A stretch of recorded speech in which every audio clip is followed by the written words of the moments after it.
Everyone in the hospital thought Mr. Jonathan Reed was unconscious, trapped in a coma, unaware of the world around him. But he wasn't. He heard everything. The clinking of 4 stands, the careless whispers of tired nurses, and the prayers his family stopped saying weeks ago. But one voice never failed to reach him. The voice of a young nurse named Evelyn. Her words weren't just professional. They were personal, full of sorrow, secrets, and a strange kind of faith. Then one night, when she thought she was alone, Evelyn knelt beside him and whispered a confession so raw, so devastating, that Jonathan's entire world tilted. She spoke not to a patient, but to a man she thought couldn't hear. And what she said would make Jonathan, silent and hidden in plain sight, rethink everything he believed about money, love, and what it truly means to be seen.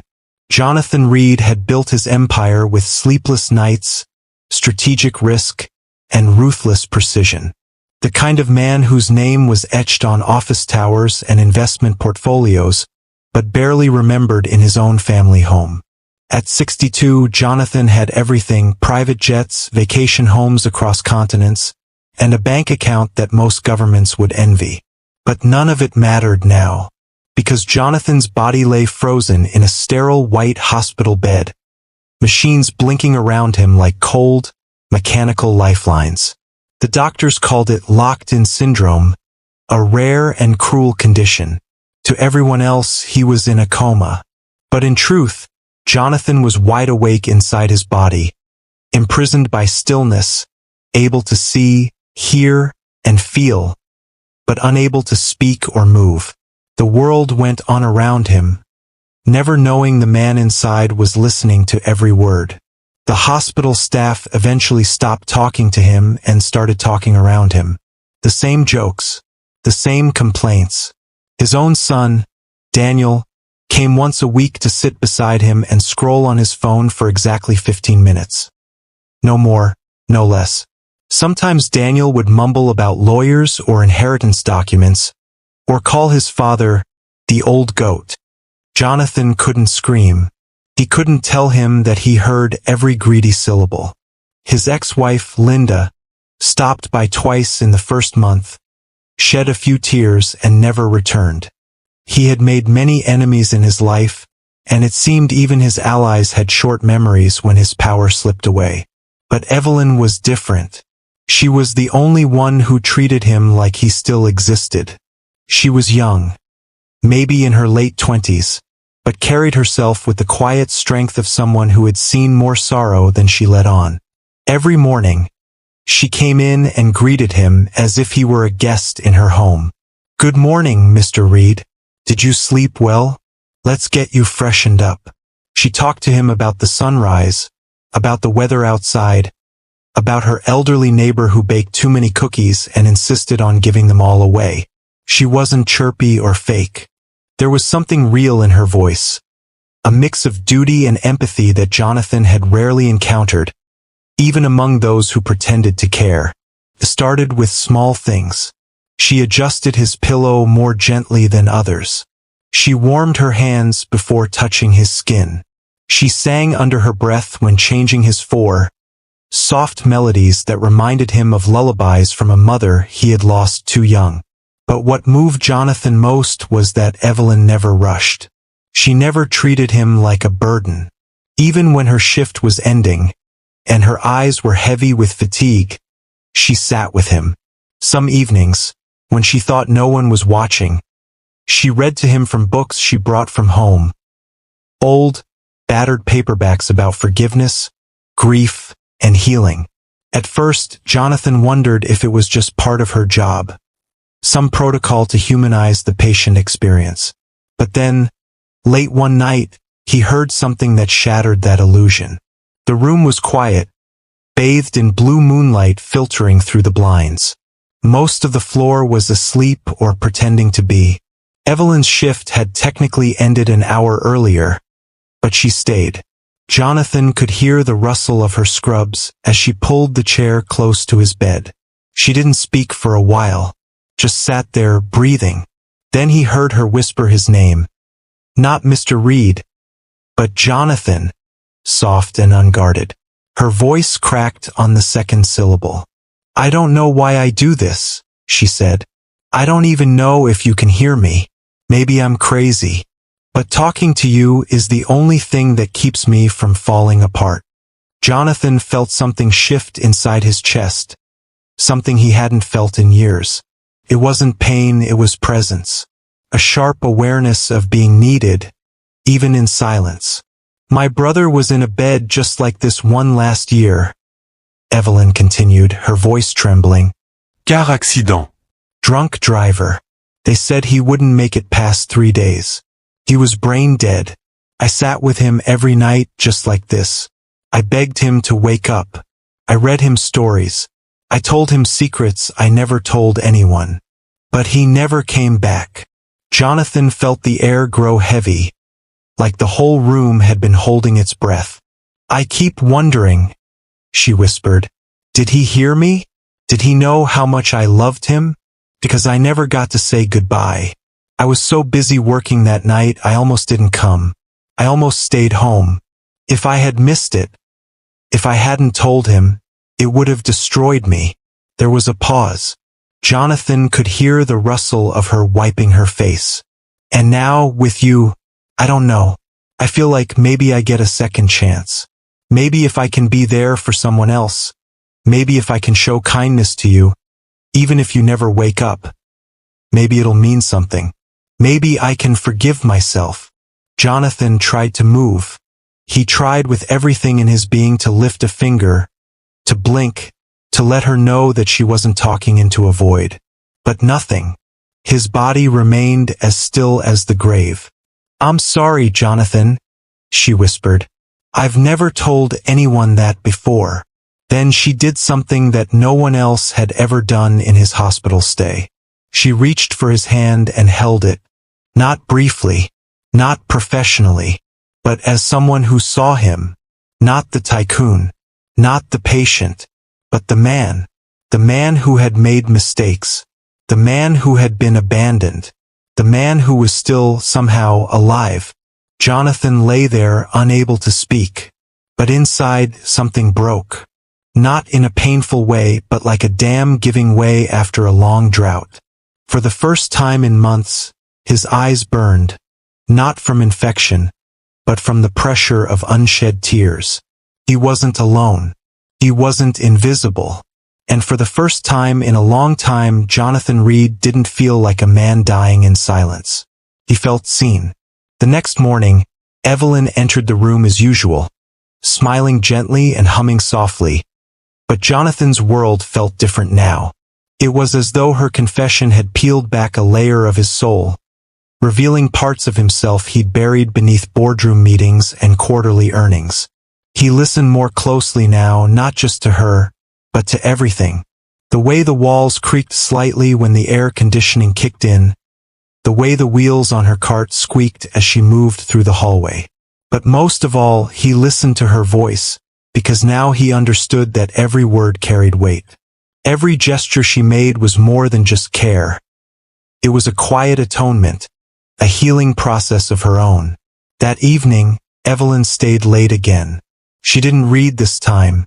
She just sat in the chair beside him, her arms folded across her lap, lost in thought. I've been thinking about quitting, she said suddenly, the words heavy. This job, it's draining. Not the hours, not the patience. It's the grief. The families who vanish when it's no longer convenient. The bodies that lie here for weeks, forgotten. I know we're told not to get attached. But how can you not? Jonathan's heart ached. He wished more than anything he could respond, to tell her not to go, that her presence mattered more than she could ever understand, that he had built skyscrapers and global firms, but what she was doing in this small, sterile room meant more than any of that. I keep asking myself, what's the point? She whispered. Why do I pour so much of myself into people who might never open their eyes? And then she paused. But then I remember your hand.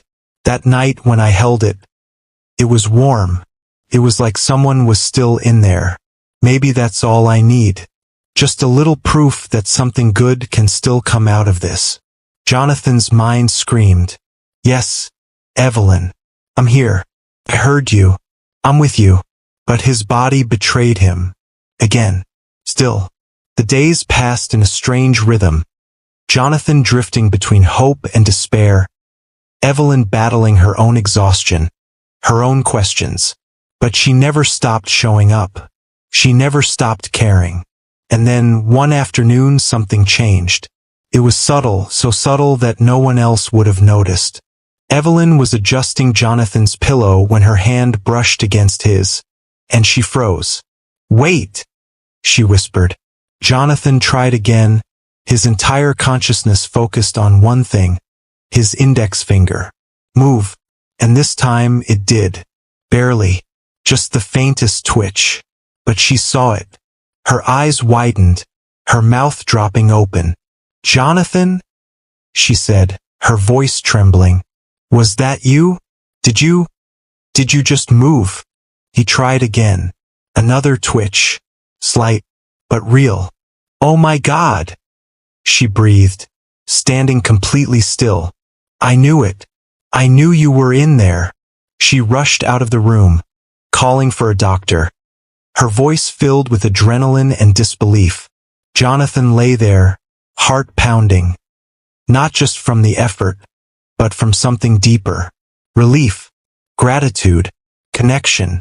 Within hours, he was surrounded neurologists, specialists, technicians. Scans, tests, examinations. The confirmation came in quietly. Jonathan Reed, previously diagnosed as comatose, was experiencing neural responsiveness. It wasn't much, but it was enough. Enough to begin therapy. Enough to matter. And through it all, Evelyn never left his side. Weeks passed. Then months. Jonathan's recovery was slow, grueling even, but every small milestone felt like a miracle. First, it was his fingers. Then his eyelids. A blink. A glance. Eventually, his head tilted slightly. Each movement was met with silent cheers from Evelyn, whose smile now seemed permanently etched with hope. She became his advocate, his voice, his bridge to the outside world. When he finally began speaking again, hoarse whispers at first, barely audible, it was Evelyn who wiped his tears. She cried too, the first time she heard him say her name. "Evelyn," he rasped, voice shaking like an old violin string. "Yes," she said, gripping his hand. "I'm here." During one of his speech therapy sessions, he asked for a notebook. With trembling hands, he wrote just 2 words. "Thank you." Evelyn hugged him that day. No hesitaschen, no prefeschen elisem. Just pure human affection. And for the first time in years, Jonathan felt what it was like to be loved not for his wealth, but for his existence. But things outside the hospital were changing, too. Rumors had spread that Jonathan was regaining consciousness. His son, Daniel, reappeared suddenly. This time with a lawyer and a tone full of concern. Jonathan watched him warily, seeing through the thin veil of affection. He'd heard too much during his months of silence. Too many conversations about power of attorney, about selling off assets. But Jonathan was no longer the man who clung to empires and legacies. The silence had stripped him bare, and in that stillness, he had found something more valuable than his billions. He had found Evelyn. One evening, Evelyn came in after hours again. Her face was pale. Her hands shook. "I need to tell you something," she said quietly. Jonathan looked at her, his eyes stronger now, clearer. "I'm being transferred," she said. "Another hospital. Another ward. They think I'm too emotionally attached. That I've crossed boundaries. They don't understand. They think I've lost objectivity." Jonathan's face tightened. He reached for the notepad again. His writing was slow but deliberate. "Don't go." She stared at the words. "Jonathan, I don't want to, but I don't know what to do." He wrote again. "Stay, please." Her eyes welled with tears. She didn't answer, not yet. She just held his hand for a long time, her thumb brushing across his knuckles. Later that night, Jonathan made a call. It was the first time in months he'd spoken on the phone. His voice was rough, halting, but clear. "This is Jonathan Reed," he said. "I want to make a few changes." The next morning, chaos quietly erupted in the hospital's administration office. A senior legal official had arrived with a briefcase full of signed documents. At the top of the file was a letter written in Jonathan's own hand, shakily but unmistakably declaring a new directive. Jonathan Reed had donated $5 million to the hospital's palliative care and recovery units, under one condition. Nurse Evelyn Harper must remain in his care until his discharge, and she must be placed in charge of a new empathy-based nursing program, designed around human connection and emotional wellness. The hospital had no choice. The board met. The decision was unanimous. Evelyn stayed, and Jonathan continued to heal. By spring, he was walking again. Not well, not yet, but enough. His speech was almost fully restored. And on one warm afternoon, as they sat under a tree near the hospital garden, he turned to Evelyn and said what had been building in his heart for months. "You saved my life," he said. She smiled, her eyes soft. "You were fighting already. I just reminded you you had something worth fighting for." He reached for her hand. "I heard everything, Evelyn. That night, the story about your brother, the guilt, your pain. I heard it all." She froze. You remember that?" He nodded. "Every word." She looked away, embarrassed. "You shouldn't be ashamed," he said. "You gave your heart to someone who couldn't respond. And in doing that, you woke up something in him." Tears filled her eyes. "And now," Jonathan added, "I'd like to spend whatever time I have left making sure you never feel alone again." She turned toward him, a question in her eyes. "I don't have a lot of time left, Evelyn," he said. "But I do have enough time to start over. Not as a businessman. Not as a tycoon. Just as a man who finally learned how to love." Evelyn didn't answer. She didn't need to. She just held his hand a little tighter, and together they sat, the sun warming their skin, two lives transformed not by power or wealth, but by the simple radical act of being seen. Months passed, and with them, the old version of Jonathan Reed faded like a shadow in the morning sun. His mansion remained empty, its cold halls untouched. The boardroom he once ruled now had a new chairman. And Jonathan? He didn't care. He had found something better. He moved into a modest cottage near the coast, a place where the air smelled like salt and pine, where the birds sang instead of car horns. And Evelyn moved with him, not as a nurse, but as a partner. Not in romance, at least not yet, but in healing, in life, in purpose. Together, they founded the Silent Heart Foundation, an organization that trained caregivers to treat coma and palliative patients with dignity, presence, and emotional empathy. Evelyn became the face of the program. Jonathan, the funding and the quiet wisdom behind it. He spent his days walking the beach, reading, writing letters to families of patients he would never meet, telling them to speak, to sing, to stay, because someone might be listening. One night, under a sky full of stars, Jonathan sat on the porch while Evelyn brought him tea. He looked at her, his eyes warm and quiet. "You know," he said, "if you hadn't spoken that night, I don't think I'd be here." She smiled and sat beside him. "And if you hadn't listened," she replied, "I don't think I'd be here either." They sat in silence after that.